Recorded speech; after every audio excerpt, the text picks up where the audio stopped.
මම මේ අහන්න ඔය ගංජා සිගරට් ඔය විවිධ මත්ද්‍රව්‍ය තියෙන අයිස් කුඩු ඕන එක. දැන් මම මේ ස්පීකරෙන් කියනකොට ඔව කොරෝනා තරුණයන්ට මේ වැහෙනවා ඇති. මෙලහට අහුමුළු වල ඔය කොරෝනාවත් ඇති. මේ ජීවිතේ ඔය වැඩේ ඉස්සරලම පුරුදුනේ.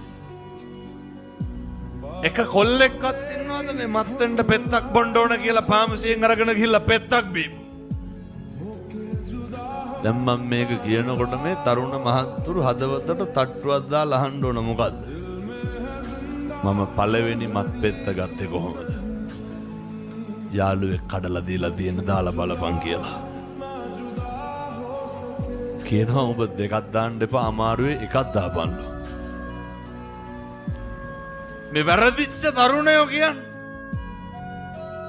කුඩු ගහන්න පුරුදු වෙච්ච එක කොල්ලෙක්වත් නැහැ හිතිලා තනියම කුඩු පැකට්ටයක් අරගෙන ගහපු. කවුද?